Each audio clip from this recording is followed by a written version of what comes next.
Welcome to the Espresso with Omar Podcast. I'm your host, Omar, and today the goal remains the same: to provide you an espresso shot of encouragement, an espresso shot of motivation for your day, for your week, for your life. And today, I'm so excited to have my very first podcast guest here with me today. This individual is a fellow Kobe lover, admirer like myself.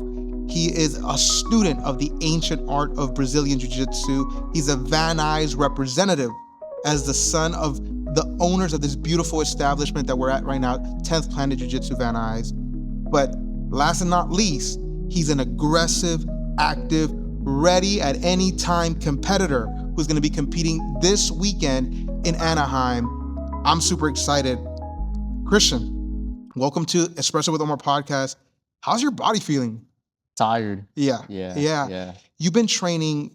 I've been watching you. Like, you've been training with everybody. If I need a warm-up roll, you're ready. If you want hard rounds, you're ready. How do you know when you're going at the right amount versus going too much versus doing too little to stay actively competitive? Well, you just gotta listen to your body. You know, if you feel tired, sometimes you gotta be like, okay, I gotta take the round off. Maybe if I need a roll still, I'm gonna tell them, okay, let's chill out. Yeah. But other than that, just you always gotta have that mentality. Yeah. It's a mental thing. Talking about mentality, like, I know you competed in basketball. What high school did you go to? I went to Northridge. Northridge Academy? Yeah. Oh, shoot. My wife went to Northridge Academy. No way. So they have a basketball team. Yeah. You competed in basketball. You played all 4 years? I did play all 4 years, yes. What's the difference maybe in mentality, let's say, from competing in something like basketball versus martial art? Well, with martial arts, it is a one-man sport. Mm-hmm. So with basketball, you do have teammates. So it's not just you can only do so much. You also have to rely on your teammates for things. Like with basketball, like if they could set up the right play, if they're in the right spots. With jiu-jitsu or like just martial arts in general, like it's up to you how you want to prepare for that. I was thinking about that last night. I was prepping for this one. What are some of the differences that I've noticed? I competed in football, Mm-hmm. and that one didn't jump out to my mind. But you're so right. There's an element of having to fully depend on your ability to get up and do it again. Yeah. You're dependent on your discipline. How has your discipline evolved in jiu-jitsu? Like, because I know you were competing in basketball, you were that was your focus, and now you're all in at jiu-jitsu. So what does the discipline that you've developed, what has that journey been like? Well, when I did jiu-jitsu as a kid, it started there, but I was a kid, so like it wasn't that much discipline. But when I got to high school, started doing high school sports like basketball, I had to show up to practice on time. I had to like not only be on practice on time, but like be like shoes on, stretched already by the time I gotta be coachable. Yeah.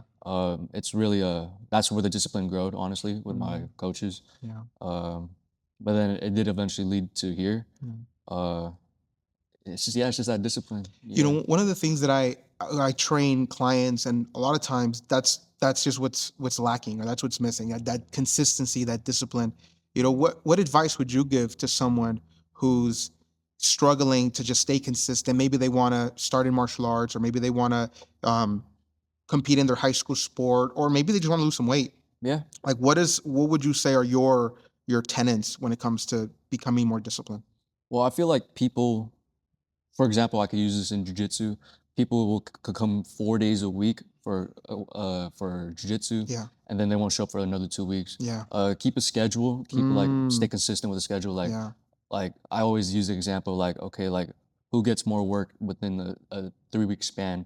Someone who comes 4 days a week, 1 week, and then they don't come the next 2 weeks, or the person that comes twice every week of that 3 weeks. Yes. Who gets more training? Yes. Who gets better? Yes. It's just like that. You gotta have that schedule. You gotta have that, like, that discipline. Like, like I always think of it as like there's times I don't want to train. Yeah. There's times like I have a job also. I don't want to, like, sometimes I don't feel like training. I'm sore. I'm tired.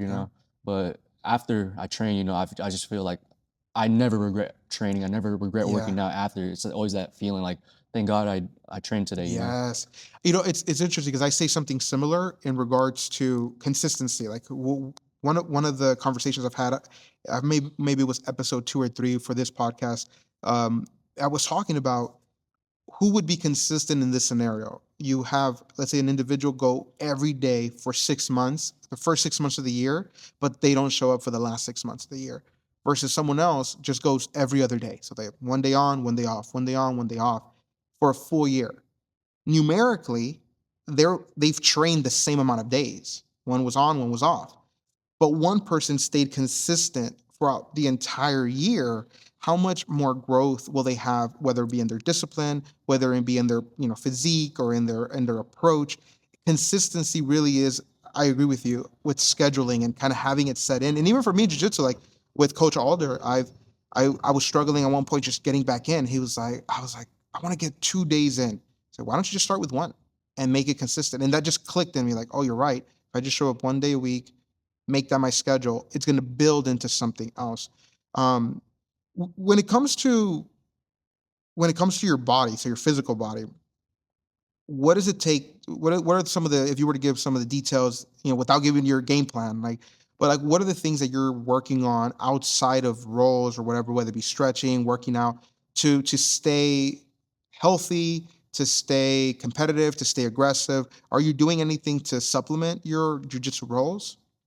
Um, Cardio, like what does it look like to stay at that level?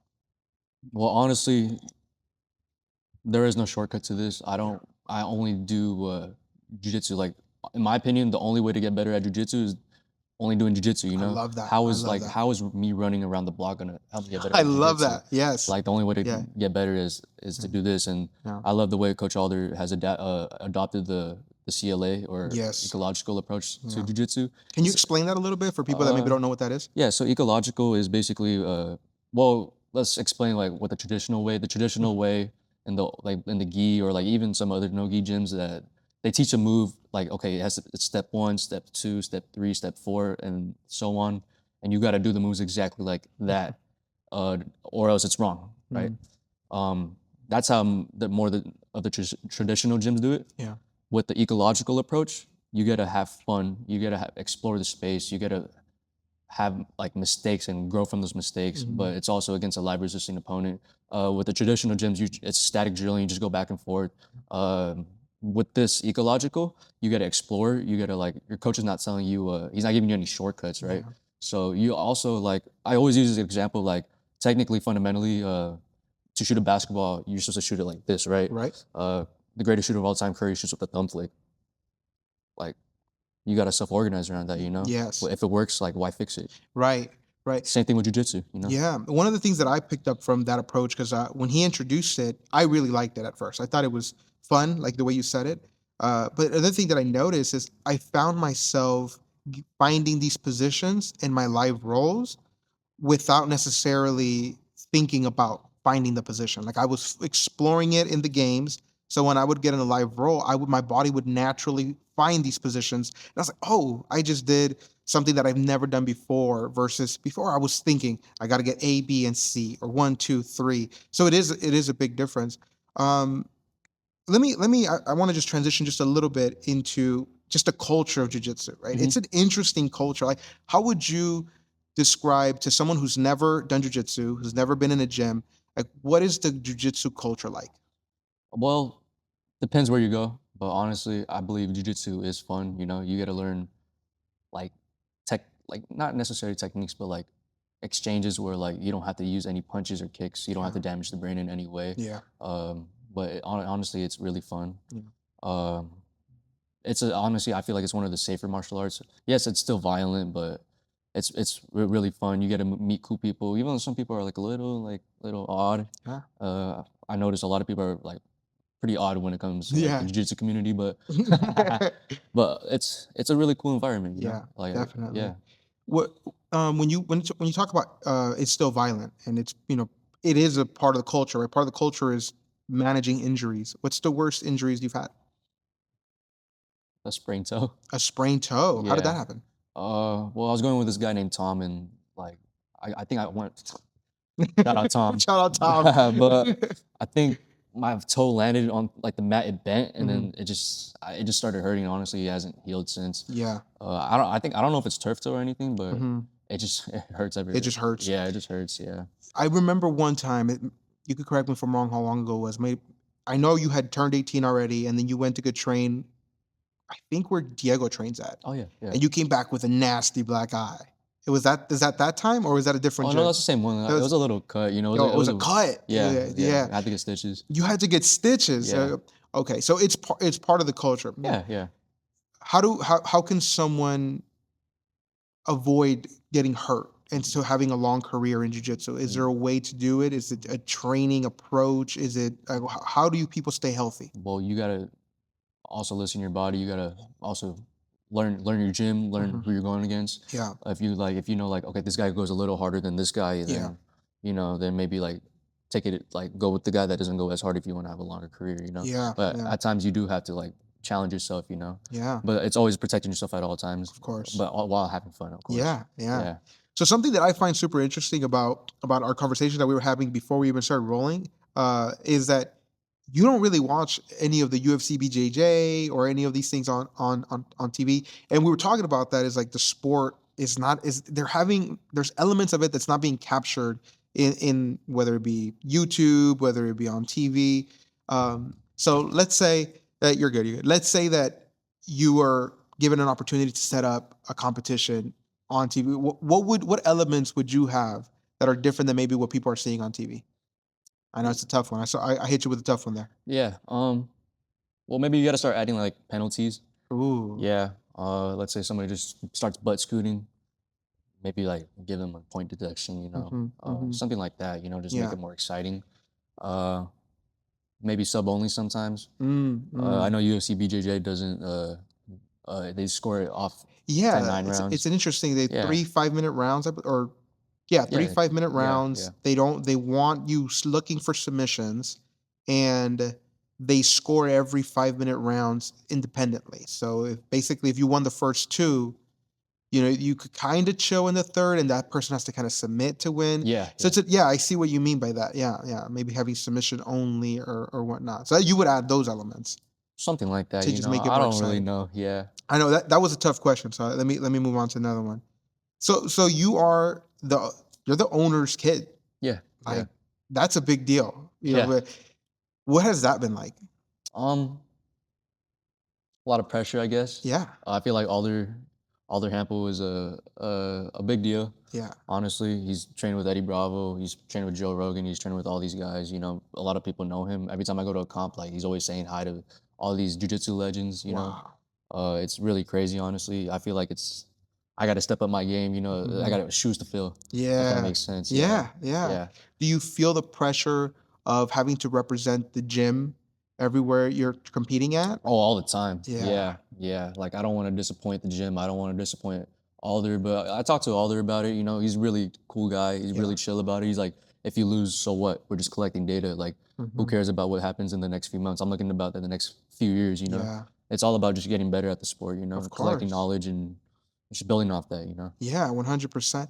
When it comes to those expectations that maybe you come with being the owner's kid or being trained under someone that is as known as Coach Alder, how do you keep yourself cool, calm, and not let that get to you? The expectation, the pressure. How are you able to stay focused as you prep for competitions? The only way to get prepped is by training all the time, honestly. Yeah. But it was also me getting into competitions. So like I look to sign up for as many comps as I can. I was talking to Alder about this. Like I told him like before my fight to win debut, I was like, I'm really nervous. Like I know I beat this guy like once, but like something could happen. He's like, and Alder's like, you could like slip on a banana peel. Like anything could happen, you know. But like it's just like, do you feel prepared? Like I told him, yeah. He's like, have you been training all the time? He's like, yeah. He's like, have you been getting sleep? A little bit. Have you been eating good? I guess. Yeah. Maybe. Yeah. But he's like, well, you couldn't, as long as you control everything you can control, you can't always control the outcome. Yeah. So just try your best, you know. Yeah. At the end of the day, it's just about data. It's just about getting better. And of course, I was fortunate enough to win with even Gerardo in my corner. Yeah. Shout out Gerardo. One of the things that comes with being related to ownership and this specific brand is having to represent the gym not only, as a competitor, but just as a person, right? Everywhere you go. Yeah. How do you share that to people that you meet? Is that something, is like an opener, or do you reserve that? Oh How do you yeah, treat that? I Yeah. reserve it. So my first years of high school, I did not want anybody like knowing I trained jujitsu as a kid. Like I mean, yeah, as a kid. Yeah. But eventually it got out. I was like, whatever. At first I was kind of embarrassed. I don't know why I was embarrassed. Sure. I didn't like people knowing about me. I Mhm. tried to like keep this like weird, like chill, like laid back persona in high Mhm. school. But honestly, I learned to just embrace it. It is Yeah. who I am. It is like Yes. this is me. Honestly, I stopped caring about what people think. Yeah. Towards my senior year. Yeah. Yeah. This happened when I was in high school. So when I was in high school, when word would get around Mhm. that there was an individual who was like training in boxing some people would want to fight them. Yeah. Did that ever happen to you? Where like people were like, "Are you really like good at this?" Like, or try to challenge you in any way? No, so I remember people would like say things about me, like Oh, before they knew I trained, right? yeah. But then after they find out I trained, like and all of a sudden they want to be buddies with me and all this. I'm like, oh, what happened to all that talk you were? I don't say nothing. Yeah, I yeah. don't like. I think fighting's stupid out of like the gym. Yes, yes. Like it's like what benefits does it have? Honestly, Sure. I'm gonna just do my own thing. But like Yeah. honestly, I'm like that person. Like, all right, keep that same energy. Like, why you changing it up now? Of course. Yeah. Got to keep that same energy, of Yeah. course. So, talking about kind of maybe that sounds like you're a confident kid. Sounds like you're confident in life. You've been pretty confident now, especially you said you don't really care what other people think about you anymore. What would be the difference between ego in jiu-jitsu and being confident? Um, Ego is like something like you think you're the best, Hmm. but like you're not willing to learn. You're not willing to like Whoa. lose. You're not Hmm. willing like to like make mistakes. I think that's what ego is. Like they Hmm. think they're just better than everyone. With Hmm. confidence, like that there's always room for improvement. Yeah. You're always willing to learn. Yeah. Like I'm a blue belt, right? I'm Hmm. always still learning from the white belts. I'm always still Hmm. learning like their tactics. Yeah. I'm always like, it doesn't matter like what belt you are, it doesn't matter how much experience you got. Like I'm always trying to learn. I'm always trying to see your preferences so I could like eventually add it to my preferences, if that makes Yeah. sense, 100%. Yeah. Yeah. Yeah. I love that mentality. I try to teach that to some of my clients that I train. Hmm. That there really is no end. When it comes to any art or any practice that leads to self development and self growth. Hmm. There is no end point, right? It's always learning, always curious, willing to learn, willing to make mistakes and be learning from the mistakes. How did you learn that? Um, from Alder. Yeah. Yeah, from Alder.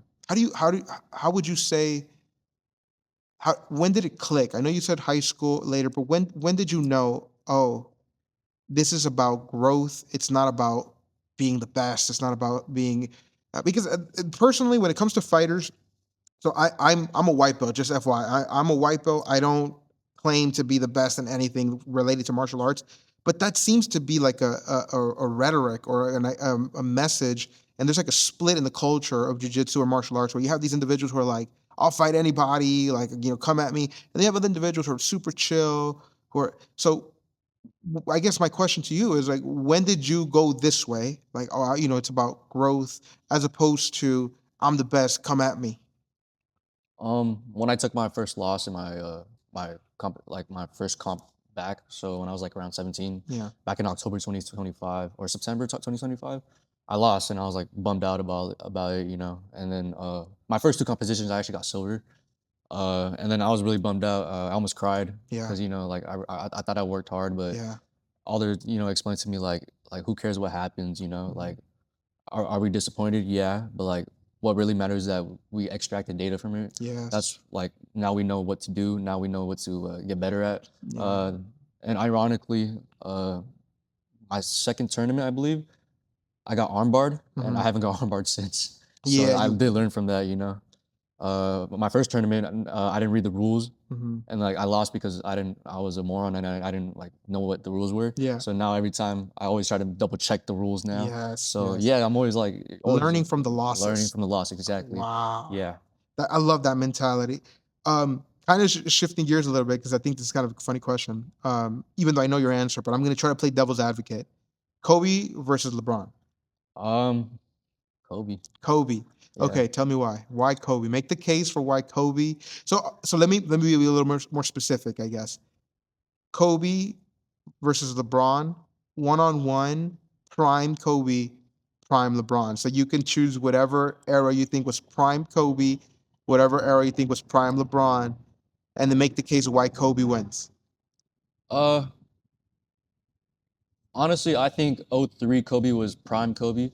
Even he said it himself that no one talks about that season Yes. for some reason. When he was like going for 60 every night, basically. No, I think that was the one where Shaq was in the. Oh. Shaq was still there, but Okay, yeah, he was okay. averaging 30. I think he averaged like 37 and 6. Okay. I think 2018 LeBron was his prime, honestly. But I do think Kobe beats him because first of all, Kobe is a one-on-one player. That's his game. That's his style. LeBron is a great basketball player. He's a great teammate, but Kobe's a hooper. There's a difference between a hooper and a basketball player. That's true. And that's what Kobe's just good at, you know? Yeah. Yeah. He was good at coming at people one-on-one. Yeah. And LeBron is more of a facilitator, basketball player. Yeah, he plays off the picks and he plays it like. But LeBron's bigger. He's thicker. He's stronger. He has that. How would Kobe defend him? I don't know, honestly. Yeah. I don't know. Okay. Yeah. Is LeBron the GOAT? Is LeBron the GOAT? I don't think he's the GOAT. No, honestly. Who's the GOAT for you? I think it's Jordan, honestly. You think it's Jordan? Yeah. This is the first year that I gave it to LeBron. You give it to LeBron? I gave it to LeBron. A 41-year-old. Yeah, he was 41. LeBron James in his 23rd season? Yeah. 23rd season, averaging triple doubles or double doubles. I think it might have been a triple double in the playoffs. That's insane. I've no other player was doing that. So I just gave it to him. I said, he's the GOAT. I held it off for as long as I could. I was always a Kobe MJ 1-2, and then LeBron maybe 3. But I was like, I don't know. I think he surpassed it for me there this year. Are you technically Gen Z?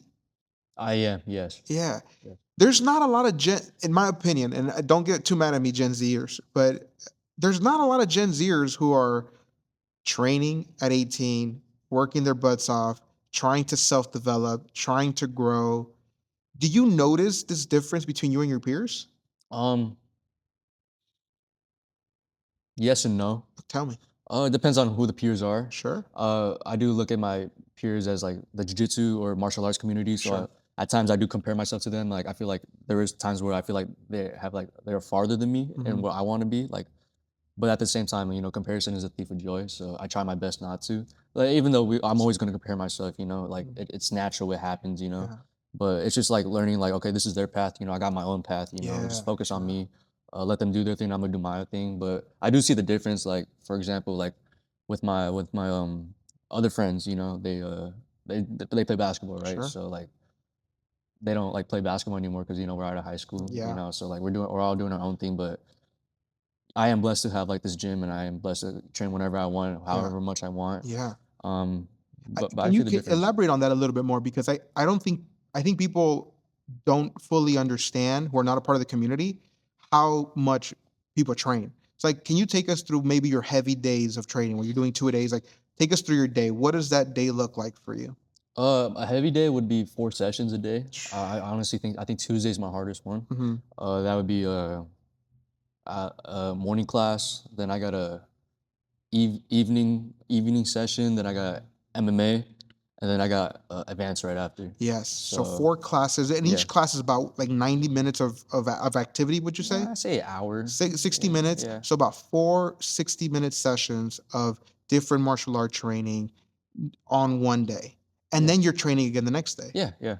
Which is Wu-Tang Wednesday. Yeah, Wu-Tang Wednesday is like where we all roll and stuff, It's a really cool tradition because, and you could correct me if I'm wrong on this, but Wu-Tang Wednesday is the heaviest rolls you get here at 10th Planet Jiu-Jitsu. It's reserved for the advanced guys. It's not for like the beginners. They play a full Wu-Tang album while people roll for about 60 minutes nonstop. I think now we're doing 10-minute rolls. We are doing 10-minute rounds. 10-minute rounds. Everything's 10 minutes now. Everything is 10 minutes. It is looked down upon if you want to take a round off because you're advanced and it's Wu-Tang Wednesday. Get out on the mat and roll. Yeah. You're exhausted. It's at 8:30 p.m. at night. So you probably had a full day of work. If you have a family, you already put your kids to bed, or if you're like me, you have them wait up for you because you're like, no one sleeps in this house. But it's one of those days. So he's training 4 sessions on Tuesday. You're training 4 sessions on Tuesday and showing up on Wu-Tang Wednesday. That's incredible. Is greatness born or built? It's built. Mm. I think there is like gifts, Mm-hmm. like genetic gifts. Like, you know, someone could be taller, someone could have longer arms, Mm-hmm. but like that can only do so much, honestly. Mm-hmm. Like you gotta like, it's just an add-on to like what it really is. Mm-hmm. Like you really gotta like work hard for everything. Like I don't believe in talent, honestly. I feel like you gotta work for everything. You know, Yeah. talent is built, greatness is built. Yeah. Putting your hours in the mats. It's just not the mats, but what you do off the mats. You know, having that mentality. Like I feel like people don't really realize like in like martial arts or even like competing in martial arts, it's really a mental and psychological thing. You know? Yeah. Yeah. Like I could see like I see dudes that are amazing in the gym, but when it comes to like competing under the lights, you know, competing at these tournaments, and they all like shy down, and Yeah. it's just like they're not as like good, or they're not Yeah. as like skilled as they are here. Yeah. So it's really is that mental thing. Yeah, 100%. I can't agree with you more. Like for me, you know, I love competing. Yeah. Love competing. I competed in football in high school. I've competed in everything when I was in grade school, like track and field, and basketball, football, soccer. Like I love competing. Yeah. I've been here at this gym for 3 years, and I reserve myself from competition because I understand what you just said. That mental aspect of it, when the lights are on and you're under the lights and you're with a competitor who wants to take your head just like you want to take their head, that mentality needs to be there. I did the mock competition, right? We had like a little internal mock competition, and the only way I can describe it is I felt like I was suffocating in a sauna. Like I had never felt that. And I try to train pretty hard. I try to lift hard. I don't do as much cardio as I probably should, and it taught me that I need to. But I saw the wall. I was like, oh, this is intense. This is tough. So it was probably like the first real message for me of like, you're not ready for comp. So I see you competing, you know, all these competitions, you're doing well. I'm super, super excited for you for that. So tell us a little bit about this competition that you have coming up. This is gonna be my second like under the lights competition. Usually I do tournaments, so there is a difference between super fights, I guess you could call it that, and tournaments. Tournaments is where you have multiple matches.